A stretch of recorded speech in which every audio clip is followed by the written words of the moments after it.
Enjoy with your headphones for a better listening experience. Please watch till the end of the video to have the most scariest part of the story. What crazy and weird stories you need to tell. Episode 2. Many moons ago. I won a year's stay in the US with the Rotary Club to experience living in California. I ended up living in LA and was at school for a year. Nothing really exciting happened other than being in another country. Anyway, trip home. My parents decided they are coming over for 2 weeks to experience the place I lived in for a year. That's fine. At the airport I go looking for them before boarding the flight and they aren't in the waiting area, as I had gone to the toilet just before boarding. They went on the plane without me, having been used to their son not being at the house for a year. They also had my ticket and passport. So, I, a 13-year-old boy, had to explain my parents forgot about me, took my passport and boarding pass and were on the plane. They go ask the cabin crew and someone appears with my passport and boarding pass. I get on the plane, to my seat beside my parents.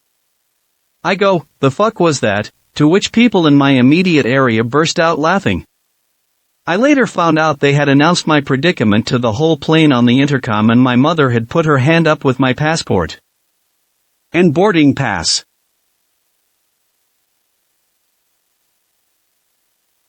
Two 2007, vacation in London. I'm at a club called Fabric with a friend of mine. We're enjoying some good music and vibe. We both popped some pills and did MDMA, which started kicking it pretty quickly. Me being high as a kite, goes to the center of the dance floor and I see this ridiculously cute hot girl dancing next to me. I approached her and we started dancing closely. We started kissing and dancing closer to each other. It was extremely hot in the club, so from nowhere, she suddenly took my shirt off, and hers as well, leaving me topless and hers with just a bra on.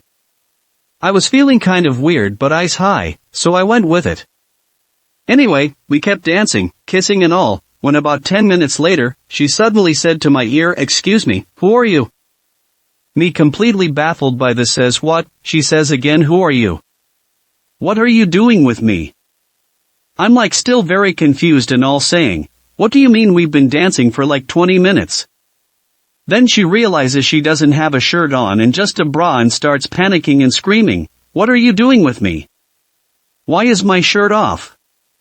Turns out she had a complete blackout of the last 30 minutes, being on E/MDMA as well, and me standing there without a shirt, with like 50 people staring at me.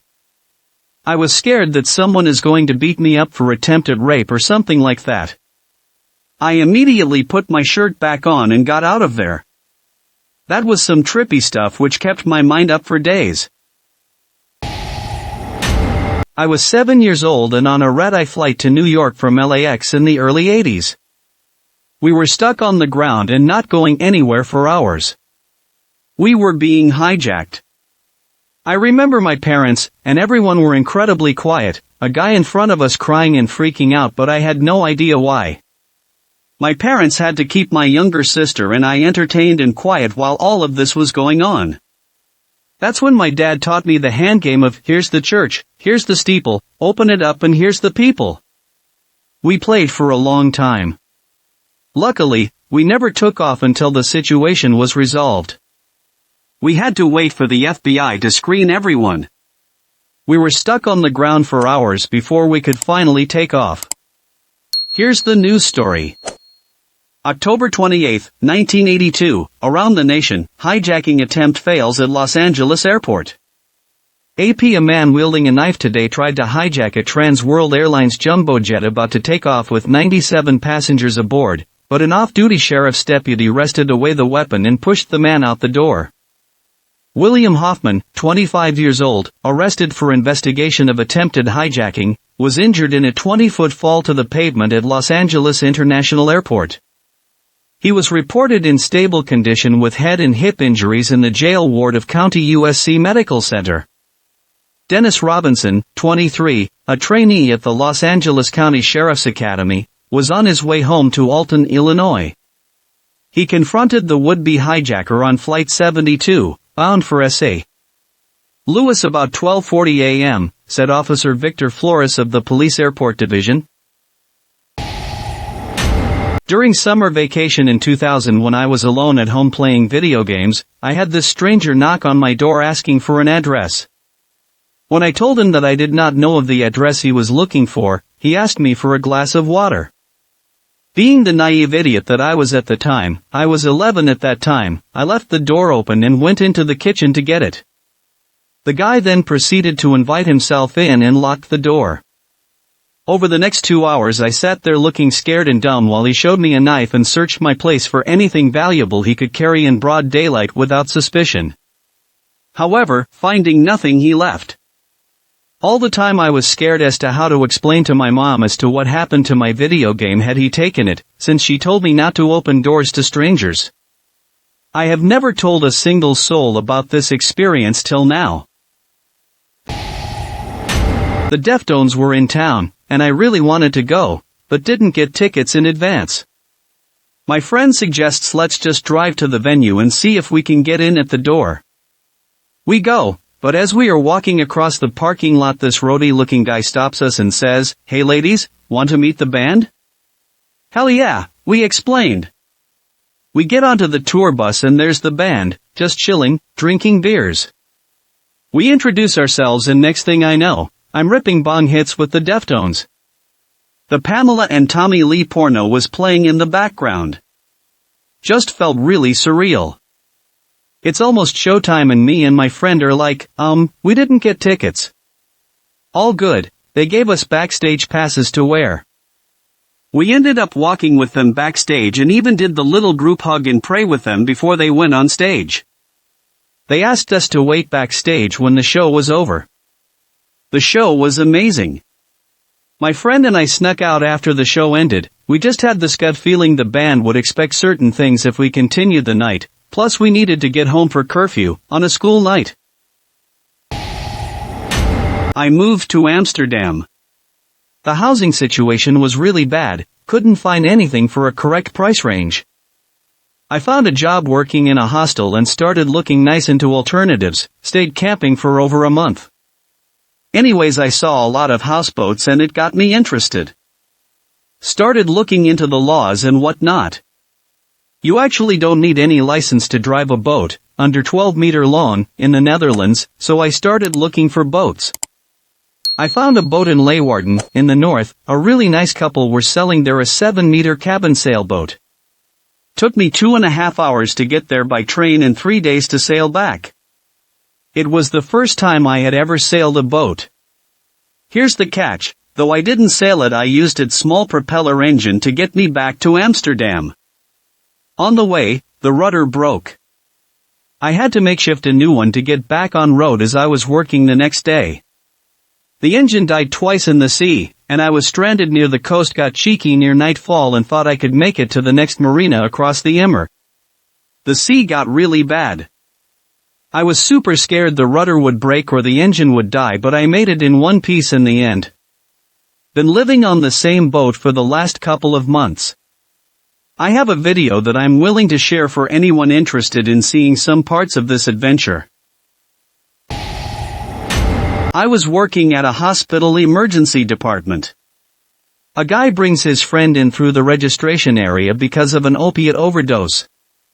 Security brings him back to a room on a cot. The man is blue in the face and not breathing at all on his own. We move him to the room's bed and a few nurses and the doctor walk in. I, a paramedic, am starting in 4 and I hear one of the nurses says, "What is the very large and round object in his pants?" The nurse processes to start taking his pants off and to our surprise the man had a frozen potato in a plastic bag sitting on his penis. Never have I even seen anything like that in my 5-year career and I never expect to see it again. The tale of the mythical squash. I had a job cleaning a hotel room once. On my 3rd day, I was still shadowing, and my coworker and I were in our last room, the King Suite. We walk in and everything looks normal, just a little messy, probably 10 beer bottles lying around, squash on the counter, pizza boxes, etc. As soon as we open the closet by the door, one of the nastiest stenches I've ever smelled slapped me right in the face and I looked up to see a brown sheet balled up. The sheets were supposed to be white. My co-worker handled that, while I took the easier stuff, giving the beds new sheets, vacuuming, cleaning counters. Once she had moved on to scrubbing the linoleum kitchen floor, she remarked that the guests must have spilled something because the floor had some weird residue on it. I finished and was waiting for her. We had found some stuff in previous rooms that she had told me we could keep, half-empty liquor bottles, little trinkets, so long as it wasn't expensive or something they'd come back for. I saw the squash on the counter and thought maybe my mom could decorate with it with fall coming up, so I picked it up with no gloves. No one used those at our hotel, and carried it back to the cart. Well, I felt a weird, almost greasy film was on it. I thought maybe it was rotting, so I sniffed it, and smelled an all too familiar smell. I walked back into her and said, "This thing has lube on it." It all made sense as soon as I smelled it. The sheet, the beer bottles, the residue on the floor, the lubed up squash. I was scheduled for the next 2 weeks, but I ended up walking out of those automatic doors and never went back. And that, kids, is the story of the mythical squash. I am a gay man in my 50s. When I was young you didn't tell anyone you were gay, so I was 100% closeted. In my early 20s I fell deeply in love with a man who was HIV positive. I didn't know what it meant at the time because AIDS was just on the scene. I am a classically trained singer as well. On Halloween night I was outside of a historic church in the graveyard waiting to perform the bass solo for Mozart's Requiem when a friend came to me and told me he had just died. The show must go on, so I did my performance and fell apart later. It was surreal. I had to endure his death alone. At his funeral I walked away from the group and had a complete meltdown. My conductor came and put his arm around me and walked with me in his car and drove me to the burial in silence. I will never forget that single act of kindness for the rest of my life. Every time I think of it I cry. This was summer between junior and senior year in college. So, this one time I showed up to a guy's parents' house to pick up a mutual friend. Turns out the guy who dealt weed to all of us was there too and they were all stoned off their asses. Parents are nowhere to be found but the house reeks of pot smoke. I had an internship that drug tested, so despite how much I wanted to smoke I couldn't. As the only sober person there I'm trying to convince my friend to leave with me, so we won't get in trouble. As we are getting close to leaving the host's dog starts going nuts by the front hall bathroom. The dealer investigates and turns to inform us that there is in fact a possum in the bathroom. Each person checks, there is sure enough a god possum in the bathroom. The dealer comes up with the idea to use a broom to sweep the possum into the dog kennel. They were successful in this venture. Then came the inevitable question of now what? The obvious answer? They hotboxed a wild possum in the front hallway. I got my friend out shortly after. Less than a quarter hour later the parents show up to a stone-caged possum in their front hallway surrounded by stone 18 to 20-year-olds and their stone son. They never believed that the possum got in on its own, probably through the doggy door. My friend and I got away squeaky clean. Late one night my friends and I decided to go buy some weed. These are some of my nerdier friends. We met playing video games online and we'd play Dan together a lot that summer.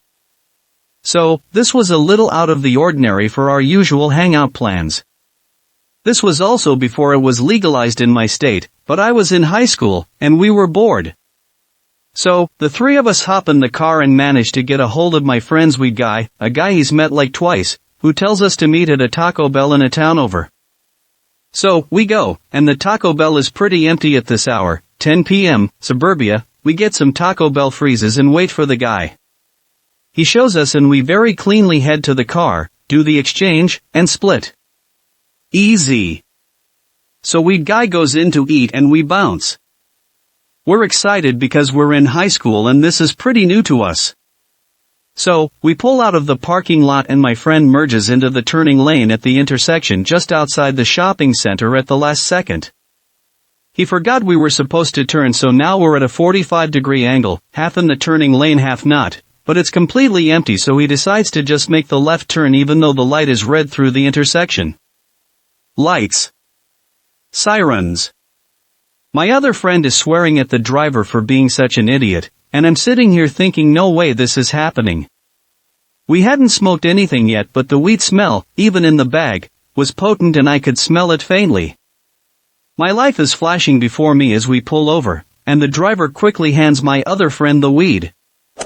My passenger friend wraps it in a rag and throws it in the glove compartment as I sit there trying to think our way out of this from the back seat as the police walks up, shining her flashlight, and she asks the driver if he knows why he was pulled over. Yes, and that it was illegal. Yes. He tells her he thought it was dangerous to be in that position in the intersection, and he naively thought it would be fine to turn with no one around that late in the evening. Then unexpectedly she looks at us and says, "Your eyes are looking for awful red." I think we weren't high, this wasn't looking so good suddenly. Did she know we had just bought weed? I had to think yes, and that she was staking the place out, so she leans in the car and flashes me with her light. "Why are your eyes red? Have you boys been smoking?" "No," we all reply. My friend offers to go with her and be blood tested if she really thinks we have been. Skeptical, she pauses for a long while, then returns to her car. We have no idea what's going to happen and why she left abruptly. She comes back and asks us what we are doing in X town when his car is registered to Y city. He hastily describes us going to visit some friends and grabbing some Taco Bell before leaving to go home. This seems to satisfy her, and then she asks for my friend's license and registration. He leans across the center console to open the glove box. The glove box with a huge rag-covered weed bag inside. He starts trying to find the registration, fishing around the weed wad, and the police officer is standing by the window, flashlight still beaming in on us. I keep waiting for her to ask what's in the rag, or why he doesn't just take it out and find the papers. I know though that as soon as that bag left the compartment it would start to smell. But my friend is actually doing an excellent job. It's around here somewhere, playing it super cool while pulling out the wrong papers and returning his hand to fish around. My heart is racing. Finally, he finds it. She checks the license, registration, tells us not to do that maneuver ever again, and we go drive off. We were not the type to go and do this, so we just nervously laughed our way home. My friend in the passenger seat decided he never wanted to deal with it like that again and got his weed card shortly after.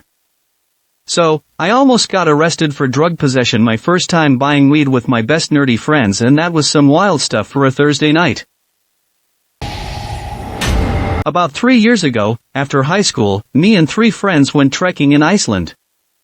We decided to splurge and treat ourselves to an Airbnb in the city for the weekend. We had been camping all week, and ended up in an apartment that was nice, but had some really shady, scary, and messed up paintings.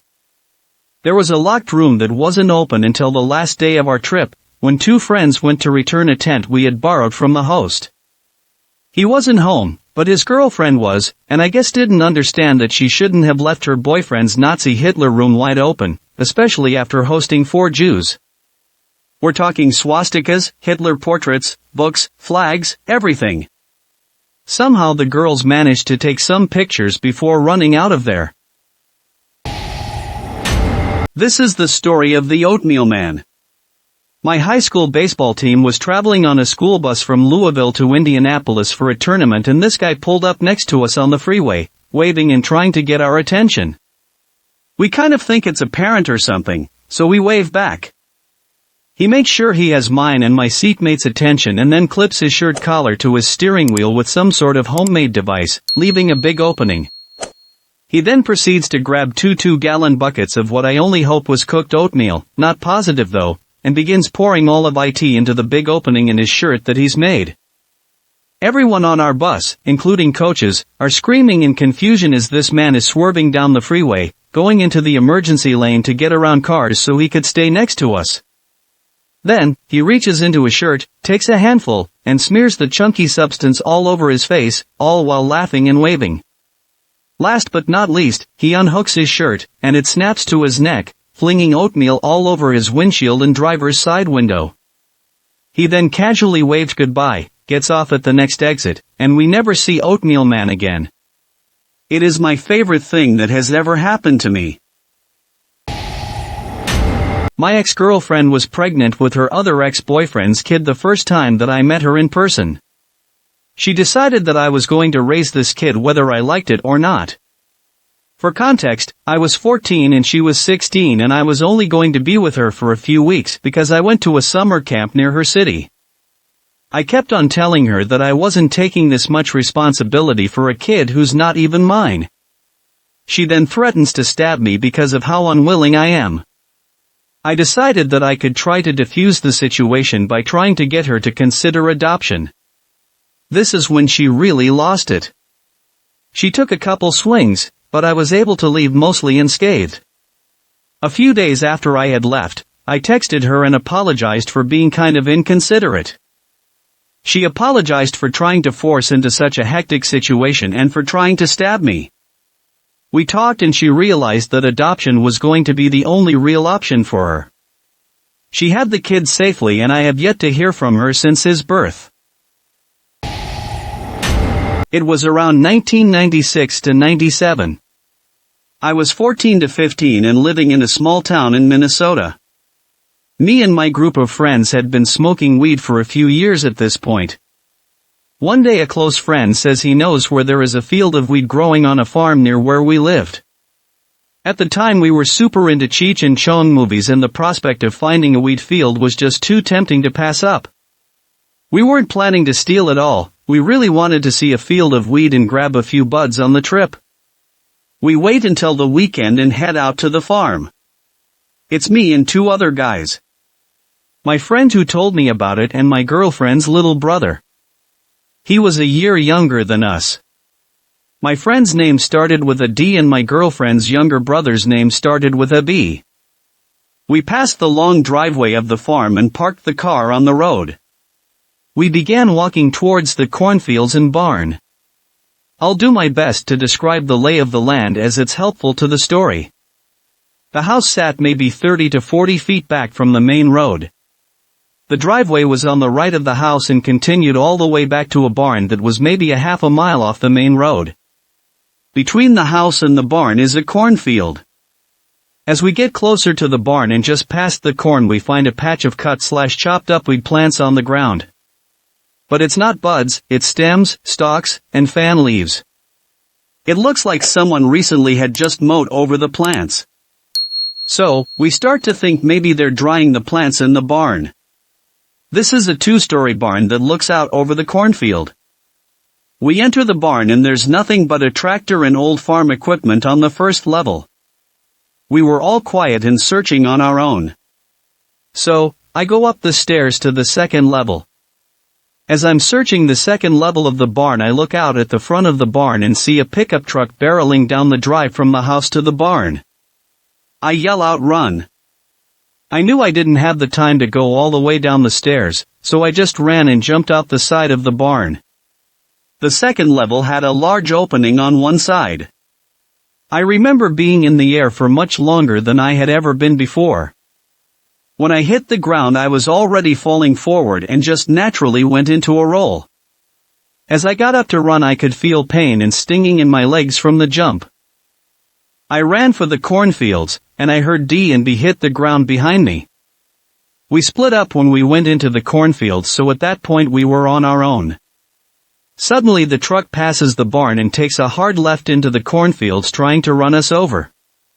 The truck made a few passes, circled around a bit, and went back to the house. We regrouped after the truck left and walked back to the car. When we got back to the car the police were there waiting. I had left a growing guide on the floor of the car and the police officer saw it while he was waiting for us to get back. They questioned us as to why we were there. I think we said something about some bike trails we were looking for. They let us go with a trespassing warning. I'll never forget that day and the feeling of flying out of the second story of that barn. I wish I knew how high it actually was. I'm 37 now and still good friends with D. So, we go into a food and drink place to grab a table and the waiter comes over and greets us. Asks if we've booked, which we haven't. He then proceeds to ask us what kind of food we're after because he has recommendations all over the city where we could go. Just as we're thinking about it, he says, "Hold on, that's my bike," and runs out of the door. We're a little baffled but wait a few seconds before deciding to just leave and find another spot to grab dinner. We walk out the door just in time to see a guy throw this waiter's bike straight into the canal. I live in Amsterdam.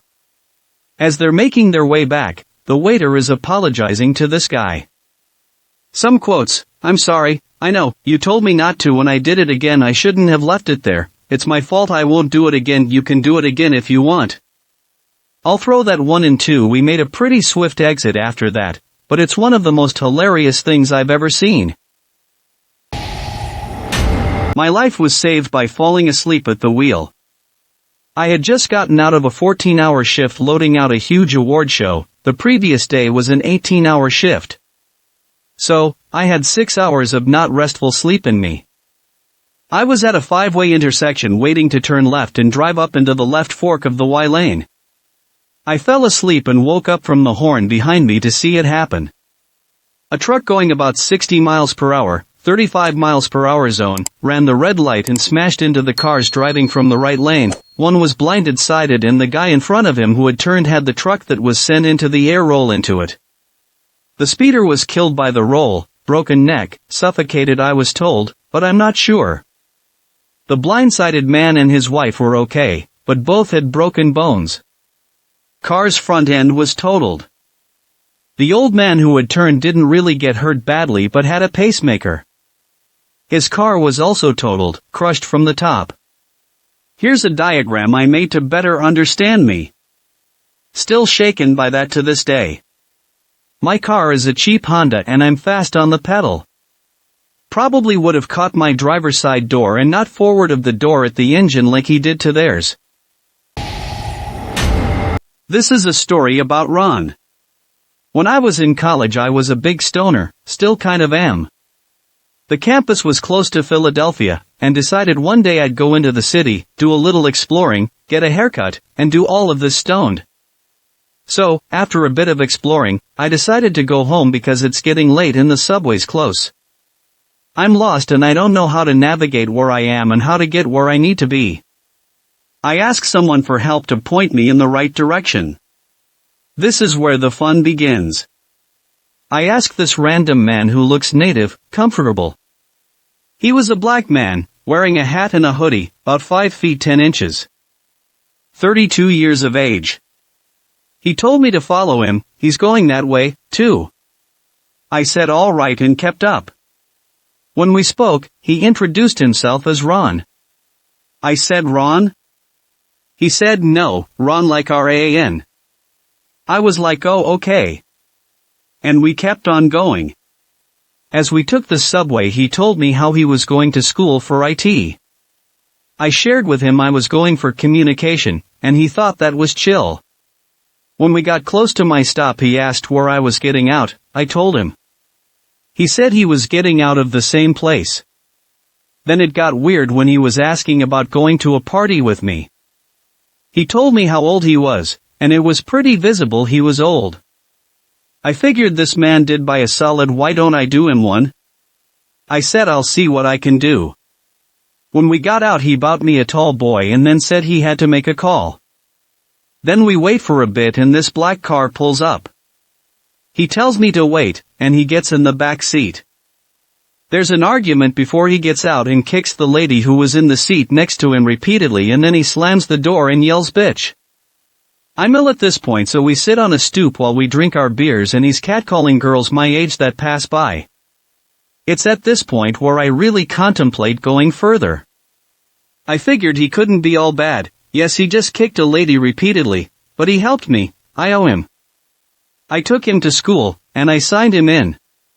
If he were to cause any destruction or damage it's on me. I go into my room and I off bud. We got a smoke, and he threw down everything. Then I decided I'll introduce him to my friends. When they meet him they flip and just stare at him and then at me and then at each other. Ram's like, "Where the party at?" The whole night. I'm not bringing this guy to a party. I say goodbye to my friends, and we go to my room. We chill for a bit, then he sees my computer and offers to help me out get rid of bugs. I'm like, sure, whatever, it doesn't work right. He actually helped me out and just cleaned up. Then asked where the party was at. I figured it was goodbye for Ron. We signed out and I feigned going down party avenues before calling it a night. He said he had a wonderful time and he'll hit me up, and if I ever need him, hit him up. I was like, great, cool. MFW, I got back to my friends, and they were all scared for my life. It was hilarious, they were so right to be scared. I was being such an idiot and so trusting. I had played it off like an idiot at the time and told them he was chile, but I knew Ron was a little nut. A few weeks later he called me to ask me if I wanted to hang out. I say no. I get another phone call a few weeks after that, and he offers to sell me pills. I politely declined. I'm an Uber driver and this is my craziest story. So, I picked up a man and a woman from downtown Austin, Texas, at around 2 a.m. and I quickly understood the situation between them. They met downtown and he invited her back to his place to hang out and have drinks. She initially was into it, but by the time we got there she had changed her mind. During the 10 a.m. ride my opinion of her changed from trashy, but nothing terribly out of the ordinary for Austin, to either an actual pathological liar or genuinely and completely insane. And when I say trashy I mean it. She looked like she was in her 50s and wearing badly taken care of jean short shorts and a wife beater, and her hair looked like it hadn't been washed in a good while. Anyway, during the short ride she made the following claims: that she was the new owner of Google. That she was in the middle of resetting the network and could retrieve my phone number during this process. That she owned the police and was an investigator. That she was responsible for the deaths of 53 people when she had to blow up a building to save her loved ones. This later changed to her blowing up the world, which she mentioned a few times. That she has been with her husband since the beginning of time, that she has died many times. That she shot an AK-47 out of a helicopter and got her arm blown off. She had all 4 limbs present and accounted for. That the guy she was with, the guy in the car who had called the Uber, had been following her everywhere she has gone in her life, and had killed her before. That at one point earlier in the night she was about to blow the guy she was with in the car, head off with a shotgun in front of everyone because he was the guy who had been tormenting her since the beginning of time. That she found him guilty of murder and sentenced him to death. That she had a handgun that she pulled out, and when I looked to the back seat I saw that it was a torch lighter with no butane. Propyl others that I can't remember. During this whole time, when she was saying these things, the guy was saying things like, I think you're hot, you're bad, and other things to try and get with her. By the end of the ride, I really wanted to be like, dude, just take a hard pass on this one, but I couldn't say that to him without her hearing it. When we got to his place she was convinced that he was the guy who had been causing her harm since the beginning of time and didn't want to go into his place. I had to drive her home afterward where she made some of these other claims. I dropped her off at this extremely rundown house in a shady part of town where she once again claimed to be the new owner of Google, in the same breath as saying she had to ask for free food earlier in the day. Yes. It was a weird one. My best friend in high school was really into older guys. This particular man, we'll call him Jeff, was 21 and he rented out his own home with his equally old friend. He agreed that my friend and I, whose birthdays were a couple of days apart, could throw our Sweet 16 party at his house. Trust me, looking back I cringe at how much of a creep that guy was. It's the day of the party and he's not replying to my friend's texts. We bring over 3 cars crammed full of kids also still in high school. As we arrive, we see a whole gaggle of 20-something-year-old rough-looking chicks with 20-something-year-old rough-looking dudes. They're all standing out on the porch drinking and watching us walk up the driveway. Eventually, an argument ensues between my friend and Jeff. Jeff and his gang are still standing on the porch. Out of nowhere this guy standing way in the back calls my friend and tells her to shut up. He's clearly wasted, but I'm not letting anyone disrespect my friend in front of a whole group of people. Being the shy 16-year-old girl I was, I realized this is my time to shine, so I yell, "How about you shut your mouth before I knock you off your crutches?"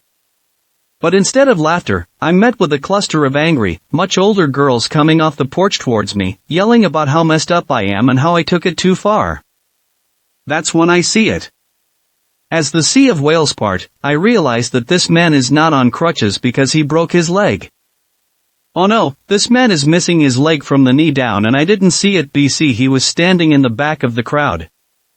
Turns out a couple of months prior he got drunk, passed out on the train tracks, got run over and lost part of his leg. All 15 of us and our friends turned around and took it back to the cars, laughing the whole way as apparently everyone knew he was the guy that got run over by a train except me. I was a young lad of 18, deployed to Afghanistan back in 2004 as a cavalry scout in the army. We ran a 4 Humvee platoon and had set up a hidden vehicle checkpoint in the dark in a dry riverbed north of Kandahar. We were told that the locals didn't like to go out at night, so if you saw something at night, consider it suspicious. It was a pretty uneventful checkpoint until we were about to pack it up, and we saw 2 sets of lights off in the distance coming our way. They drive right into our hide spot, and we surprise the hell out of them, pull them out and start asking questions. The trucks are completely packed full of chickens, giant wire cages in the back completely packed to the top with the birds. The drivers are hysterical, thinking we're going to give them the Russian treatment and execute them on the side of the road. Can't really blame them for being weary of foreigners. They tell us that the police checkpoint in a mountain pass nearby is really being used as a toll point, and they are robbing anybody rolling through the pass at night. We had been through that exact checkpoint earlier that day, and only found 2 guys with AK-47s lazing about looking docile. They claimed they were police, had the proper documentation, and were checking the identification of anybody using the road. My lieutenant came up with the idea that we would follow behind these chicken trucks up the pass, using night vision with no headlights, and see what goes on when they get to the checkpoint. So, we're rolling up the pass, about 100 feet from the chicken trucks, and they reach the checkpoint. I could see at least 10 guys where there were 2 earlier, and they were not docile. A guy moves to the chicken truck driver's door and shoves the barrel of his AK right in the window and is being rather aggressive with the driver, which is more than enough evidence for us. We threw on our lights and came flying up behind the chicken trucks, and the guard with his rifle in the window tried immediately to act like he was waving the trucks through. So, we are crashing the checkpoint and rounding up the jerks, and my lieutenant tells my good friend KB and I to check out a weird-looking rock formation just uphill to the right of the checkpoint. As soon as I got close, I could tell it hollowed out, and taking a look inside, I could see about a dozen guys laying on mats and starting to stand up. We both started screaming and pointing our rifles at them, hoping we could surprise them by surrendering. Thankfully, it worked, and they came out with hands up, and we checked the cave to find they were armed to the gills. AK-47s, pack machine guns, RPGs, grenades, TNT. It was ridiculous. We searched them and they have wads of Afghan, Iranian and Iraqi currency, watches, coats, sandals. Stacks of everything.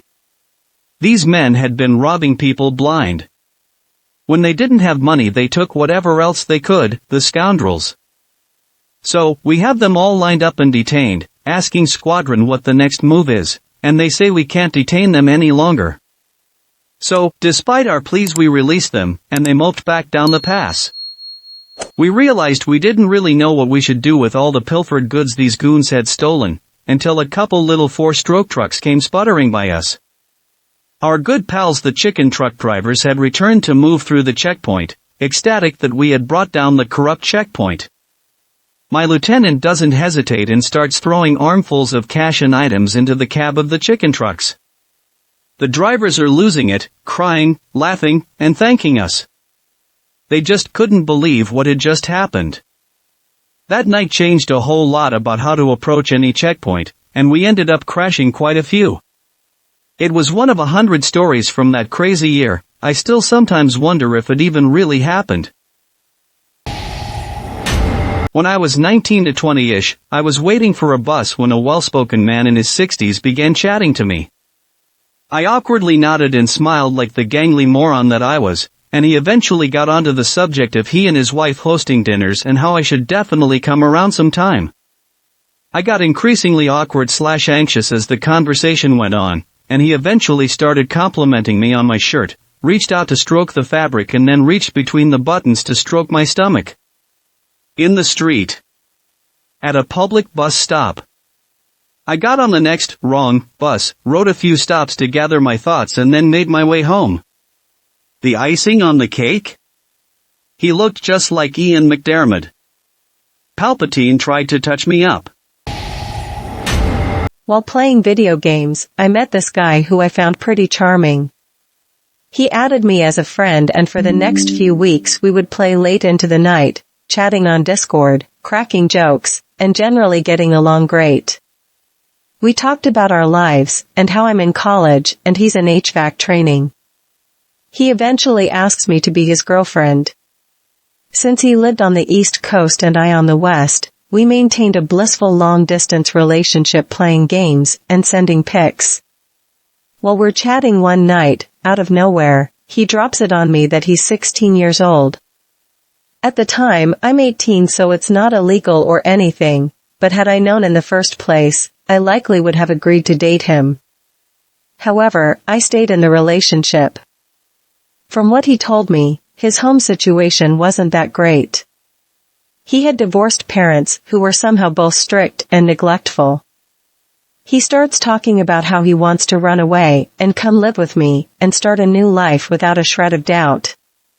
I blindly follow this 16-year-old I'd been dating for 2 months. I spent all my birthday money on a plane ticket for him. He plans to have a coworker sneak him to the airport late at night. We plan for him to live in my 15 by 15 dorm with me. Somehow, we managed to get him on a plane from Pennsylvania to Oregon. While he's on the flight, I get a call from a police officer from Pennsylvania who informs me it's a felony to transport a minor across state lines without parents' consent. I freak. I narc on him hard. The second the plane lands in Oregon, he gets escorted off the plane by the police and sent to juvenile detention until his parents can fly out and come get him. And that's how I kidnapped my underage boyfriend. Thanks for watching. Please comment, like, share and subscribe. The Internet Surfer on YouTube for more horror and scary stories.